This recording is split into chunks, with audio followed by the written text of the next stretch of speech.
Hi, ഞാൻ രാഹുൽ രാജഗോപാൽ. ഞാൻ ഡയറക്ടറാണ്. ഇതെൻ്റെ സെക്കൻഡ് ടൈമാണ്. ഞാൻ 2016 ഒരു റൗണ്ട് ഇംപ്ലാന്റ് ചെയ്തിട്ടുണ്ട്. അതൊരു kind of out of curiosity എന്ന് പറയാം. Hi friends, welcome to hair transfer safari. ഞാൻ ഇന്ന് ചെയ്യാൻ പോകുന്ന വീഡിയോ ഒരു സിനിമ ആക്ടറുടെ വീഡിയോ ആണ്. സ്കിപ്പ് ചെയ്ത് കാണുക, കാരണം അദ്ദേഹം ആദ്യത്തെ സർജറി ഫെയിലായ ഒരു വ്യക്തിയാണ്. വീണ്ടും കറക്ഷൻ സർജറി ചെയ്തിരിക്കുകയാണ്. കുറച്ച് ഇമ്പോർട്ടൻറ്റ് പോയിൻറ്റ്സ് ഞാൻ ഡിസ്കസ് ചെയ്യുന്നുണ്ട് ഈ ഒരു വീഡിയോയിൽ. ഫസ്റ്റ് പോയിൻ്റ് എന്ന് പറഞ്ഞു കഴിഞ്ഞാൽ, മെയിനായിട്ട് ആക്ടർമാർ അല്ലെങ്കിൽ ഒരു മെയിൻ സ്ട്രീമിൽ നിൽക്കുന്ന വ്യക്തികൾ ആരായിക്കോട്ടെ, സാധാരണക്കാരനും ആയിക്കോട്ടെ, ആദ്യത്തെ സർജറി ചെയ്യുമ്പോൾ വളരെയധികം ആലോചിക്കണം. വെറുതെ ചാടി കൊടുക്കരുത്. ഏത് ക്ലിനിക്ക് ആയിക്കോട്ടെ, ക്ലിനിക്കുകളുടെ മോഹന വാഗ്ദാനങ്ങൾ നമ്മൾ പെട്ടുകഴിഞ്ഞാൽ പിന്നെ നമുക്ക് ചിന്തിക്കാൻ പറ്റില്ല. കാരണം നമ്മുടെ ഡോണർ ഏരിയയാണ് ഡാമേജ് ആവുന്നത്. നിങ്ങളുടെ ഡോണർ ഏരിയയിൽ ഒരു ഗ്രാഫ്റ്റ് നശിച്ചു കഴിഞ്ഞാൽ പിന്നെ ഒരു പുതിയൊരു ഗ്രാഫ്റ്റ് അവിടെ ഉണ്ടാവുന്നില്ല. ഇതാണ് അതിൻ്റെ സത്യാവസ്ഥ. ഓക്കെ, അതുകൊണ്ട് നിങ്ങൾ ചിന്തിക്കേണ്ട ഒരു കാര്യം, first clinic is the best clinic ആയിരിക്കണം, first surgery is the best surgery ആയിരിക്കണം. ഇങ്ങനെ പല ആൾക്കാർക്കും തെറ്റുകൾ പറ്റിയിട്ടുണ്ട്. ആക്ടർ വിഷ്ണു ഉണ്ണികൃഷ്ണൻ കേസ് നിങ്ങൾക്കറിയാം.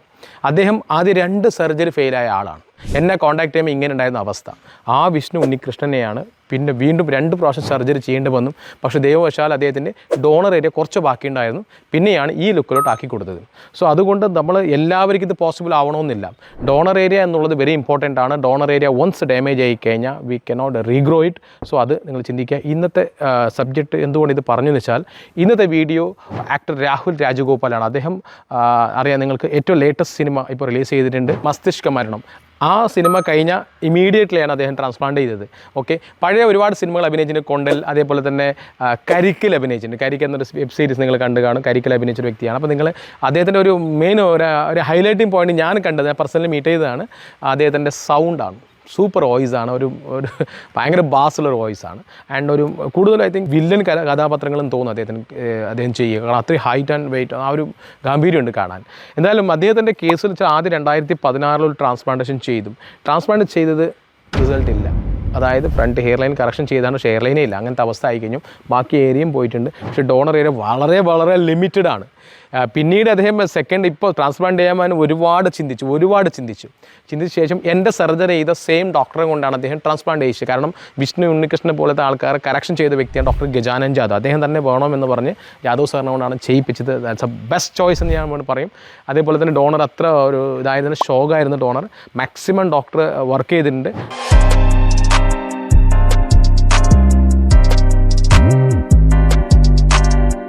ട്രാൻസ്പ്ലാന്റ് ചെയ്ത ഫോട്ടോസ് ഞാൻ കാണിക്കാൻ നോക്കി. അതേപോലെ രാഹുൽ സംസാരിക്കുന്ന ഒരു പോർഷൻ ഉണ്ട്. ആ പോർഷൻ നമുക്ക് ആദ്യം കേൾക്കാം, അദ്ദേഹത്തിൻ്റെ വാക്കുകളിലോട്ട് കേൾക്കുക. അതിനുശേഷം നമുക്ക് തിരിച്ചു വരാം. Over to that words. Hi, ഞാൻ രാഹുൽ രാജഗോപാൽ. ഞാൻ ഡയറക്ടറാണ്. ഇന്നെൻ്റെ പ്രൊസീജിയർ ഡേ ആണ്. ഞാൻ കറക്റ്റായിട്ട് പറഞ്ഞ ഒരാഴ്ച മുമ്പാണ് ഇവിടെ വന്നത്. ഞാൻ വേറൊരു സെൻറ്ററിൽ ചെയ്യാനിരുന്നതാണ്. പക്ഷേ എൻ്റെ ഒരു ഫ്രണ്ട് DOP പ്രയാഗ് മുകുന്ദൻ ഈ സെൻറ്ററിലാണ് ചേരുന്നത്. അപ്പം പ്രയാഗിൻ്റെ പ്രൊസീജിയർ കഴിഞ്ഞിട്ടുള്ള ഫോട്ടോസ് കണ്ടപ്പം ഞാൻ വിചാരിച്ചു ഇവിടെയും കൂടെ ഒന്ന് ട്രൈ ചെയ്യാമെന്ന് വിചാരിച്ചു. അപ്പം വന്നു. I felt really comfortable. നമുക്ക് കാര്യങ്ങൾ പറഞ്ഞു തരുന്ന രീതിയാണെങ്കിലും ഇതെൻ്റെ സെക്കൻഡ് ടൈമാണ്. ഞാൻ 2016 ഒരു റൗണ്ട് ഇംപ്ലാന്റ് ചെയ്തിട്ടുണ്ട്. അതൊരു kind of out of curiosity എന്ന് പറയാം. ഞാൻ ഈ ഫ്രണ്ട് കുറച്ച് ഭാഗം ഒന്ന് ലൈൻ കറക്റ്റ് ചെയ്തിട്ടുണ്ടായിരുന്നു. അതിപ്പം വേണ്ടായിരുന്നു എന്ന് തോന്നുന്നു. പക്ഷേ അന്ന് അത് പ്രൊസീജിയർ ചെയ്തിട്ടുണ്ടായിരുന്നു. അപ്പം 10 വർഷത്തിന് ശേഷം ഇപ്പോൾ പിന്നെയും പ്രൊസീജിയർ ചെയ്യാൻ പോവാണ്. എനിക്ക് മുടി ഭയങ്കരമായിട്ട് പോകാൻ തുടങ്ങിയത് ഞാൻ ശ്രദ്ധിച്ചത്, എനിക്കൊന്ന് കൊണ്ടൽ എന്ന് പറയുന്നൊരു ഫിലിം ചെയ്തപ്പോൾ ഏതാണ്ട് 70 ദിവസം കടലിലായിരുന്നു. അപ്പോൾ ഈ കടലിലെ വെള്ളവും ഒരു ഭയങ്കര എക്സ്ട്രീം ക്ലൈമാറ്റിക് കണ്ടീഷൻസിലായിരുന്നു ഒരു 70 ഡേയ്സ്. അപ്പോൾ അത് കഴിഞ്ഞപ്പോഴാണ് ഭയങ്കരമായിട്ട് എൻ്റെ സ്കളൊക്കെ വിസിബിളായി തുടങ്ങിയത്. അപ്പോൾ അതിനുശേഷം കുറച്ച് നാളായിട്ട് ഇങ്ങനെ വിചാരിക്കുന്നു ചെയ്യണം. പക്ഷേ വലിയ ഗ്യാപ്പില്ലാണ്ട് തെറ്റില്ലാണ്ട് സിനിമകൾ വരുന്നതുകൊണ്ട് നമുക്ക് ഇതുവരെ ചെയ്യാൻ പറ്റില്ല. പക്ഷേ ഇപ്പം ഐ റീച്ച്ഡ് എ പോയിന്റ് വേറെ ഇനി അത് ചെയ്തേ പറ്റുള്ളൂ എന്ന് വിചാരിച്ചു. അപ്പം മസ്തിഷ്ക മരണം എന്നുള്ളൊരു ഫിലിം റിലീസിന് വെയിറ്റ് ചെയ്യാണ്. അപ്പം അത് ഇറങ്ങുന്നതിന് മുമ്പ് ഈ പ്രൊസീജിയർ അങ്ങ് ചെയ്യാമെന്ന് വിചാരിച്ചു. ഇനി ഇറങ്ങാനുള്ള ഫിലിംസ് പേട്രിയോട്ട് ഉണ്ട്. ചെയ്ത ഫിലിംസ് എന്ന് പറയുമ്പോൾ അന്വേഷിപ്പും കണ്ടെത്തും, കൊണ്ടൽ, ടർബോയിൽ വർക്ക് ചെയ്തിട്ടുണ്ടായിരുന്നു മമ്മൂക്കയുടെ ഒരു സുഹൃത്തായിട്ട്. പിന്നെ കുറച്ചും കൂടെ ആളുകൾക്ക് എന്നെ പരിചയം കരിക്കും, ആവാസവ്യൂഹം എന്നുള്ള ഫിലിമൊക്കെ വെച്ചിട്ടാണ്. അപ്പോൾ അതിൽ നിന്നൊക്കെ മാറി ഒരു പുതിയൊരു അപ്പിയറൻസ് എനിക്ക് കിട്ടും. എപ്പോഴും എനിക്ക് കുറേ നാൾ എന്നെ തന്നെ ഒരേപോലെ കണ്ണാടി കണ്ടു കഴിഞ്ഞാൽ ബോറടിക്കും. അപ്പം ഒരു മേക്ക് ഓവർ കിട്ടുമെന്ന പ്രതീക്ഷയിലാണ് ഞാനിപ്പോൾ ഈ ഒരു പ്രൊസീജിയർ ചെയ്യാൻ റെഡി ആയത്. And I think it's high time. കുറച്ചായും തോന്നുന്നു. അപ്പം I am ready for this. Like a said before, എൻ്റെത് ഇതിൻ്റെ ഒരു സെക്കൻഡ് ടൈമാണ്. ഒരു കറക്ഷൻ പ്രൊസീജിയർ ആണത്. അപ്പം അതാകുമ്പോഴത്തേക്ക് നമ്മൾ കൂടുതൽ പേടി അല്ലെങ്കിൽ കൺഫ്യൂഷൻസ് ഉണ്ടാവും. അപ്പോൾ ആ സമയത്താണ് ഞാൻ ഡോക്ടർ ജാദവിനെ കുറിച്ച് കേട്ടത്. വിഷ്ണു ഉണ്ണികൃഷ്ണൻ്റെ റിസൾട്ട്സ് ഞാൻ കണ്ടത്. വിഷ്ണുവിൻ്റെ if I'm not wrong correction surgery ആയിരുന്നു. അപ്പം കറക്ഷൻ സർജറി ചെയ്ത് പുള്ളിക്ക് റിസൾട്ട് ക്രിയേറ്റ് ചെയ്യാൻ പറ്റുമെന്നുണ്ടെങ്കിൽ I feel he can do the same magic with me. So അതുകൊണ്ടാണ് ഞാനിപ്പോൾ ഇവിടെ ഇരിക്കുന്നത്. Yes, welcome back to the video. അപ്പോൾ അദ്ദേഹം പറഞ്ഞ വേർഡ്സ് നിങ്ങൾ കേട്ടും. അപ്പം അദ്ദേഹത്തിൻ്റെ സർജറിയുടെ ഡീറ്റെയിൽസ് നിങ്ങൾ കണ്ടും. And not easy case, very tough case. ഇപ്പോൾ റീസെൻ്റ്ലി സർജറി ചെയ്തതേ ഉള്ളൂ. അതിന് റിസൾട്ട് നമ്മൾ എക്സ്പെക്റ്റ് ചെയ്യുക. നിങ്ങൾ എന്തായാലും അദ്ദേഹത്തിനെ ഒന്ന് ഫോളോ ചെയ്തോളൂ. കാരണം ഒരുപാട് സിനിമയിൽ അഭിനയിക്കുന്നുണ്ട്. അപ്പോൾ നിങ്ങൾക്ക് അതിൽ നിന്ന് ഗ്രോത്ത് അറിയാൻ പറ്റും. ഇപ്പോൾ എങ്ങനെയാണ് ഈ റിസൾട്ട് വരുന്നുണ്ടോ ഇല്ലയോ എന്ന് അറിയാൻ പറ്റും. നമ്മൾ ഒന്നുകൂടി ഞാൻ പറയുകയാണ്, this is A very important point. Transplant ഒരു ആർട്ടാണ്, ഒരു സ്കില്ലാണ്.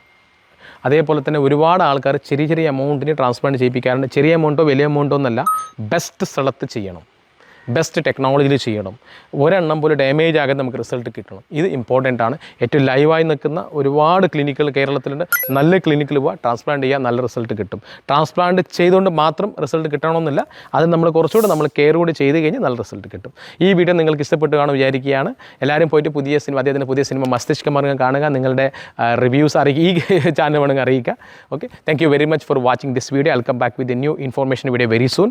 ഹെയർ ട്രാൻസ്പ്ലാന്റ് സഫാരി എന്നുള്ള ഇൻസ്റ്റാഗ്രാം പേജുണ്ട്, ഫേസ്ബുക്ക് പേജുണ്ട്. നിങ്ങൾക്ക് ഇഷ്ടപ്പെട്ട് കഴിഞ്ഞാൽ ഫോളോ ചെയ്യുക. ഒരുപാട് റീൽസ് വരുന്നുണ്ട്.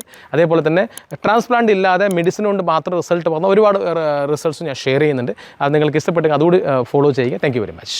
I come back very soon. By.